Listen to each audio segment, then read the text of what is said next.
Something out of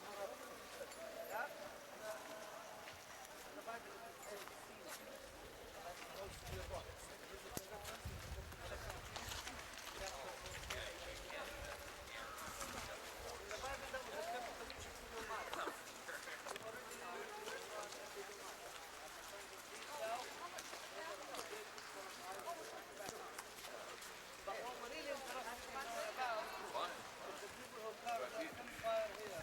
Those are all nigh.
why they choose Petra. It is very hard to find. Like you were coming through here, you were thinking, well, where is our guide?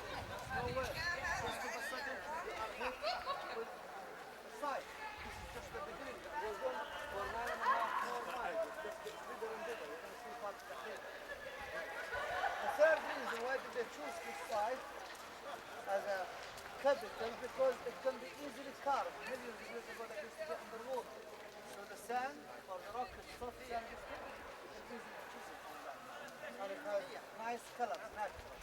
No centuries with conventional chemicals with minerals. It is old, but that is what makes it nice color.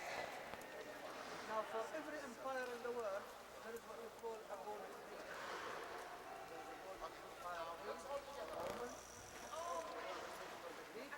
so the golden age equals before Christ up to the year 160. North as far as the west. West as far as the east, all the way to ancient Yeah, wait till they come up. As a matter of fact, we were to read the details. Even at the time of the escape from Paul out of Damascus, the king of Damascus was this man named in the Bible is Aretas. In the New Testament, Christ when he preached, he talked about Better than the horse. I think I'll go back on the camel. Christ is familiar with the history of the son-in-law of Aretas. Aretas' son-in-law, his daughter's husband, was what the Bible called the fox, or Herod of Antipas. Remember the son of Herod the Great? He is the same man who killed John the Baptist. He wanted to divorce the daughter of the king of Petra in order to marry Herodian, the widow of his half-brother Philip. And in a way, that is what started war between Nabateans and Romans. So in the year 106 after Christ, the Nabatean Empire was annexed by the Romans. You could say in a way this was the end of Petra, but then again this was beginning of what became known as Decapolis. Confederation of 10 cities. In Greek, Deca it means 10, polis means cities. Confederation of 10 cities, which were modeled in the Greek way, they adopted the Greek culture, they even practiced the Greek religion. They were used like main rest stops for the camel caravan. Petra was never a member of the league, but being so close to the King's Highway, where the camel caravan traveled, the people still made a great fortune.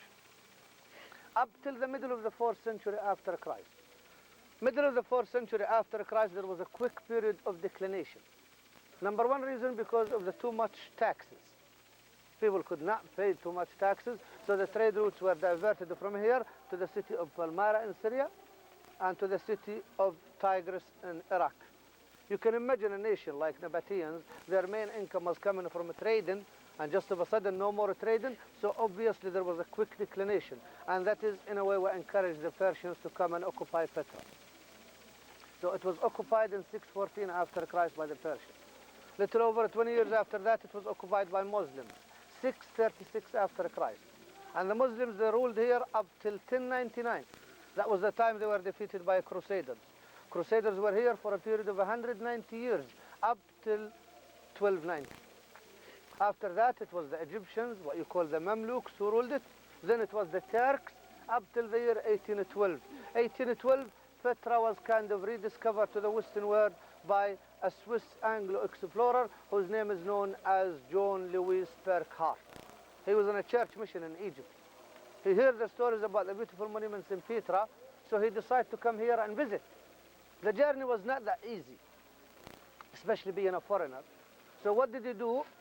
He learned Arabic, he grew his beard, and he told everybody that he was a Muslim convert, and even changed his name to Sheikh Ibrahim, who had made a vow that one day he will come here and climb to the high mountain where Aaron is buried, that is way up on top.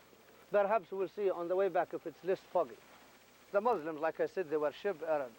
So that man bought a couple of goats to sacrifice near the tomb. Remember that Aaron was never here, but it's just a traditional thing. So he managed to find himself a local guide. The guide brought him through the canyon, showed him this monument. Then the guide became suspicious that this man is looking for a treasure. So he ordered him to sacrifice here and go back, of course. John Louis Burckhardt, being a writer, he went back and he starts writing about Petra. And this is how it was rediscovered. since late 1940. That is the first time we ever had tourists coming here and excavation teams. Now, John Lewis Burkhardt, going back and writing about Petra, his local guide went round spreading a story a foreigner is looking for a treasure. That is why every second monument is called the treasury. So the treasury is just a local name. Like this monument is called the treasury. Why? Because the people think treasures are there, but there is no treasures of any kind. The way it is carved, up the top in the middle, it is surmounted by a carved out urn, U-R-N. The Bedouin, they used to think that the urn might contain gold, so they used to shoot it, trying to break it and get the fortune. There is nothing there, but it's just a solid piece of rock. If the monument was a local name, what was the monument? The monument used to be nothing but temple for holding funeral services before taking the dead out to the Manitou. The date in this monument is the 4th century before Christ. But if you look at the facade, this has been Romanized of a later period in the 2nd century after Christ. You could say it was redecorated by the Romans, yeah? It's 151 feet high, 92 feet wide. Either side of it, we see square holes coming down in couples. Those holes, they were used like a scaffolding to climb down. Then you have 6 columns of the Corinthian style. Then you have a small door, either side of the door, holes punched into the wall for oil lamps in the night time. Of a later period, they buried their most famous king, Aretas, and his 2 wives inside. So of a later period, it became a tomb for the royal family. To be frank with you, if I was to explain in details about Petra, about this monument, I will need good 2 hours. The reason I explained briefly, I made sure I covered a little of everything. This way we get to see more of it. So if there is no questions, we're going to go inside, then we're going to continue our tour walking. Our horses will wait for us way down at the end where we finish the tour. If it was so easy to sculpt, then why hasn't it washed away? That is a very good question. If it is very easy to carve, why hasn't it been eroded? You see, they lift like a frame around it to protect it. Like when the water fall over there, it is driven way down where the man is framed. Oh, I see. Besides, if you were to chisel about 5 inches into this rock, it starts falling in. So they invented a way of preventing it from being eroded. As you carve, you splash water. Oh. In the sand itself, there is a plaster. So plaster gives it a very hard facade, but at the same time preserves the color. Let's go inside, yeah? Is it naturally open here, or did somebody open it? No, it's natural. Like the canyon is mainly made by floods, flash floods.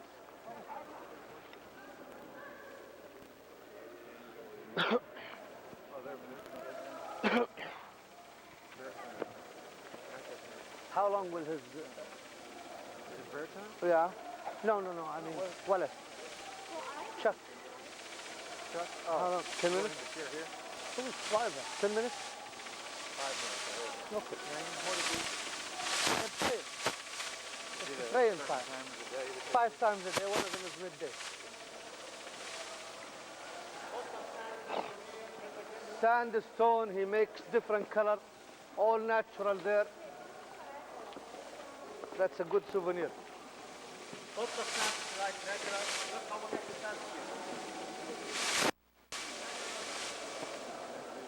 You see, that's the place where you have to wash your hand and feet for coming. Where you wash? Right here?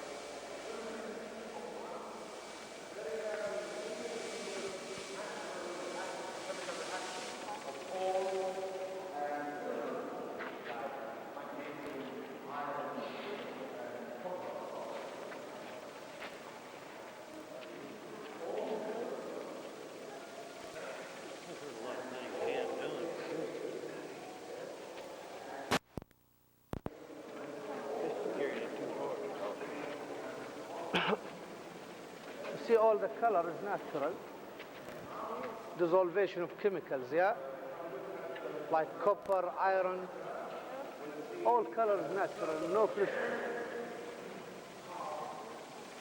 They lived in here. No, this is I mean, temple. somebody at one time they used it as temple. Not a place to live.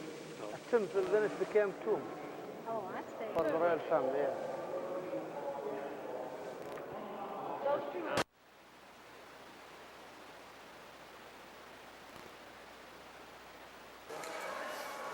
they journeyed from Mount Hor by the way of the Red Sea to pass the land of Edom. And the soul of the people was much discouraged because of the way. And the people spoke against God and against Moses. Wherefore have you brought us up out of Egypt to die in this wilderness?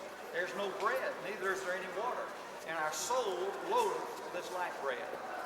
And the Lord sent fiery serpents among the people, and they bit the people, and many people of Israel died.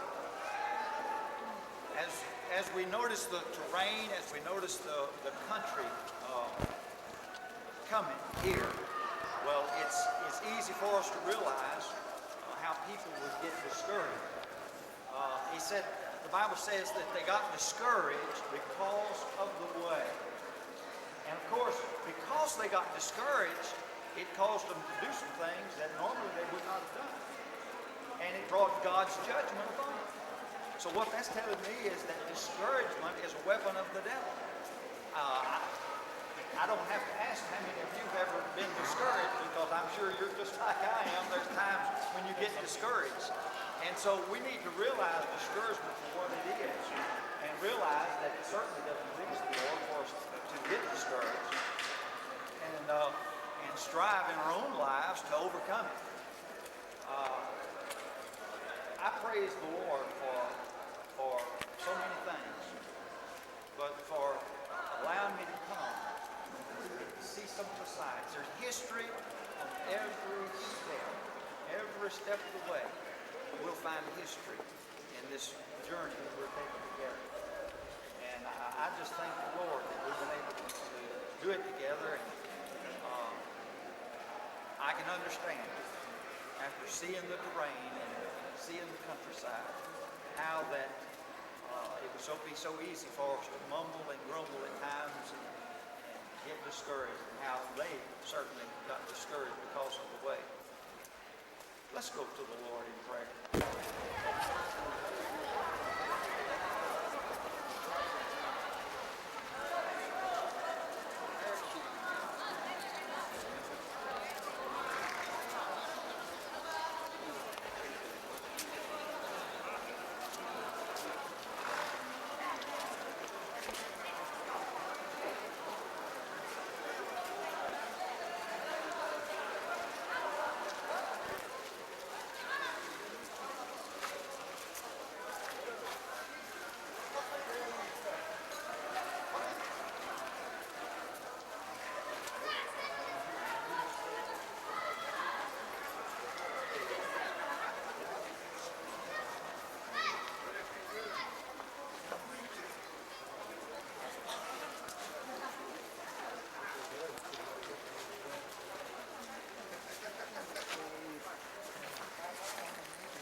Along the cliff, all the way down. This is Roman of an later period. Is that still original? Yeah. See the pipe up there? Yeah, it used to. So the Roman, this is Roman. Romans were inspired by the Nabatean. The Nabatean, they never built, they carved. Nabatean aqueduct is still completely buried down below.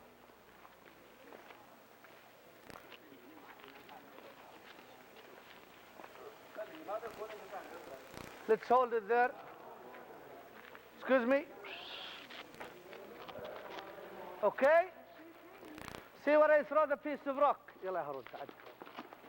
Look at the little hook to hook a street light. Yeah?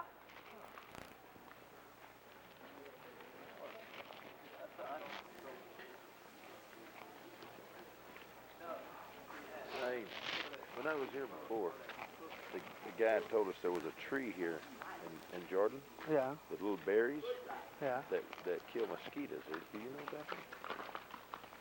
Tree which kills Yeah, little mosquitoes. bush, yeah, it had red berries on it. No. You've never heard of it? There is electric thing which you plug in and No, kills no, mosquitoes. it was a bush, a little tree. No, I've never heard. You see the water falling over the cliffs over there, huh? Can you see it? It's collected in a small cistern or the upper levels. You see behind, above his head, over there is a little cistern, yeah? Oh. You see over here the steps going up to the little cistern. You see here a little aqueduct system to divert water. The cistern is down below. So not one single drop of rain is wasted. Behind her head, up there, Mrs. Bullard, you see the little hook? To hook a street light. Look where I throw the piece of rock, way up there. Okay.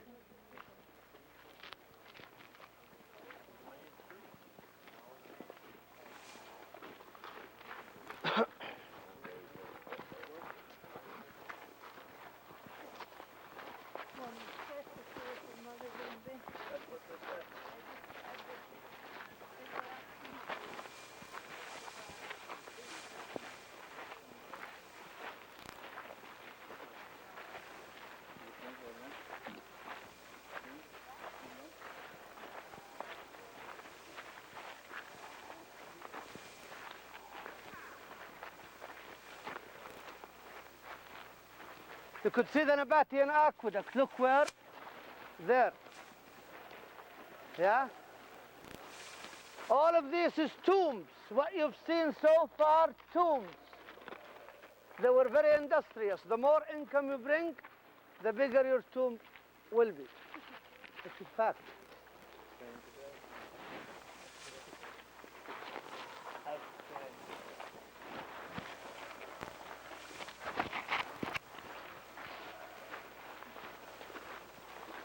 You follow the pipe, see the little cut where the water comes down? In the old days, they bring water down into a house. So this is the first. Chuck and the others. See where I throw the piece of rock? The water pipe, the aqueduct. Way up, see it? Almost hit it. Along the cliff. Yeah?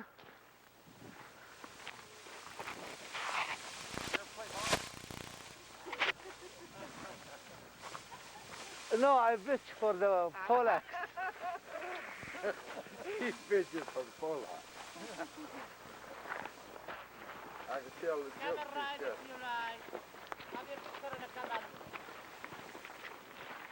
If somebody want to ride a camel, he walk you for $1.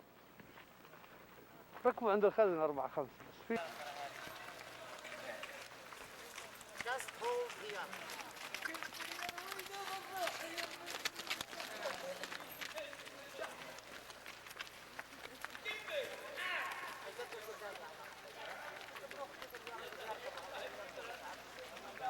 Where are you gonna go on it? I want to go down a little bit, huh?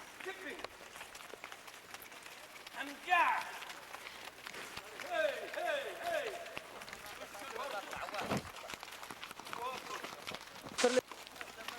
أصحاب يا أبو جهل.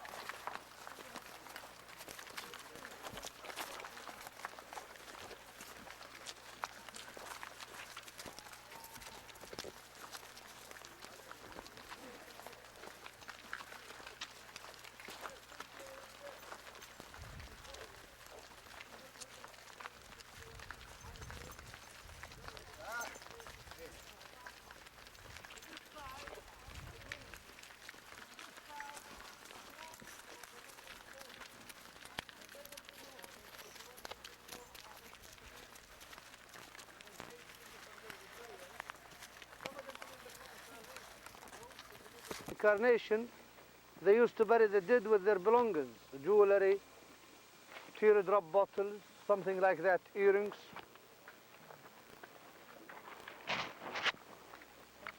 Guys, what's off to the right? Tombs.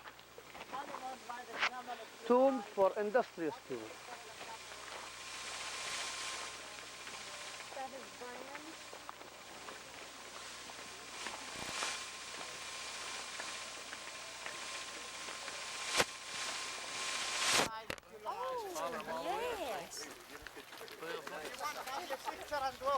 We offer them a free housing outside of Petra.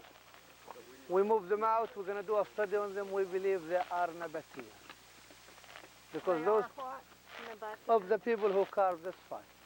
Because they speak Arabic, which is limited to about 200 words. After that, they start to speak a language we don't understand. We believe it is Aramaic. Look where the water has left a mark coming down to guide it into cisterns above the tombs. Yeah?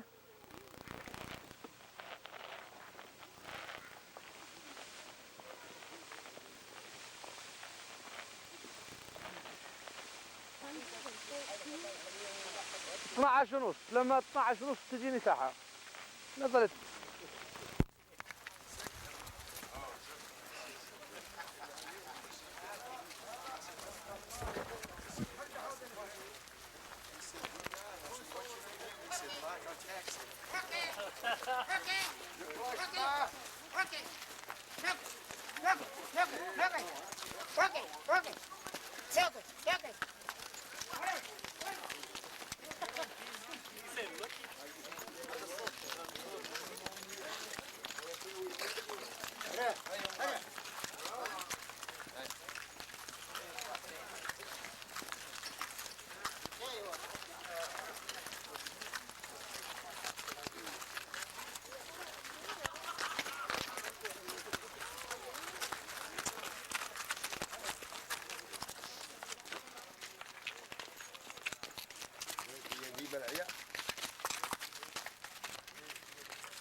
Humans inspired by the Nabatean, they learn how to carve.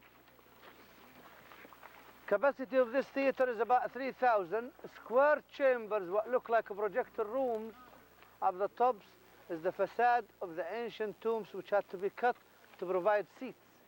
The archway here is the entrance, the archway up on the right is the exit. The wall have been restored, but you could see over there part of the old wall. What kind of performances they had here? Wedding ceremonies. The wall is hollow in the middle. They walk up to here underwater, believing in fertility.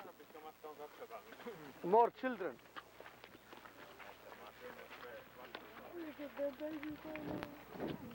يا أخي ما تمشي أنت وياه ظل تباري فيه لويش تبدل أبو سكسوكة الله يقطع وجه الفليحة روح حل بشي.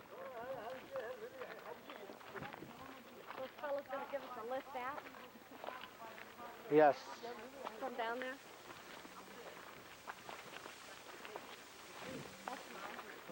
Okay, let's hold it for a minute.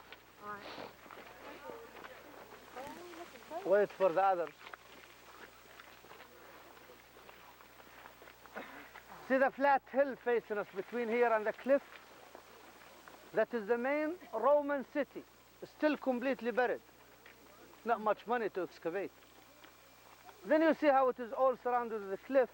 At the foot of the cliffs is the main dwelling areas. Like similar to those. You see up there, those are houses. Judging from number of houses and numbers of tombs, we estimate a population between 65 to 70,000 people at the highest peak.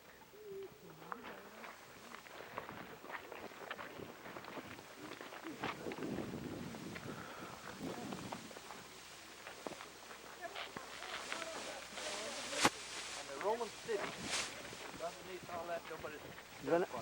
No. Jordan is like an open-air museum. Whatever you have there is... He done got away. He did. A camel died, a small camel. Oh, it's running, huh? Yeah, he got away. He wanted to go to mama.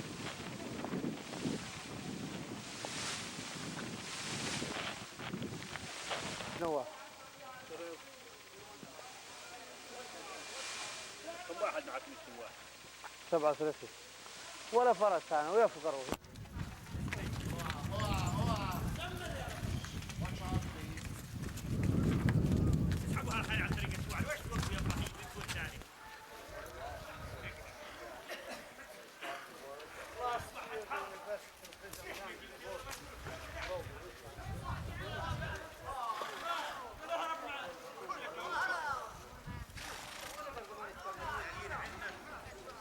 Over there, all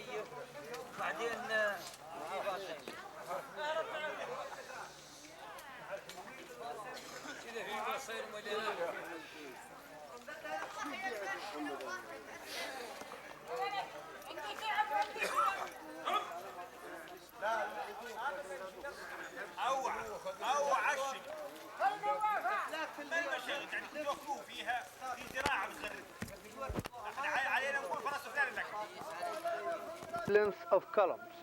Again, by coming to that, we come to the end of our daily tour. I hope you all enjoyed it. Oh, It just goes down, it gets bigger and bigger. Now the horsemen, they know you, so we meet up where we use bathroom facilities. Past the gate, turn left. You remember? That's where we meet for a snack, tea, or anything. The main hotel. Any questions before we go? So this goes on for 9 more miles? Yeah, it just gets wider and wider. Okay, the horses, you mount them from there, up there, little platform. Well, they defended this.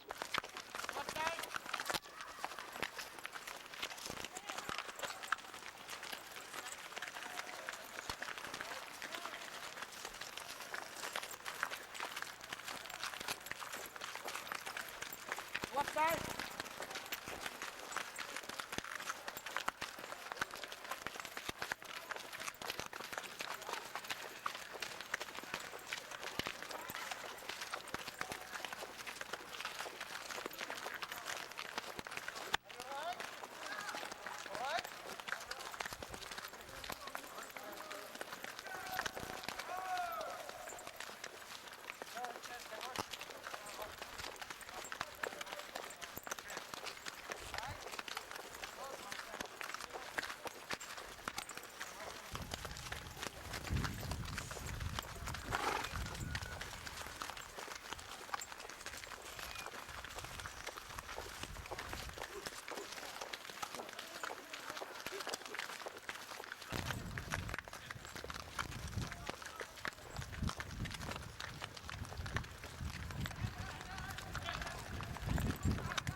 هذا أرض سمجاك هذا أرض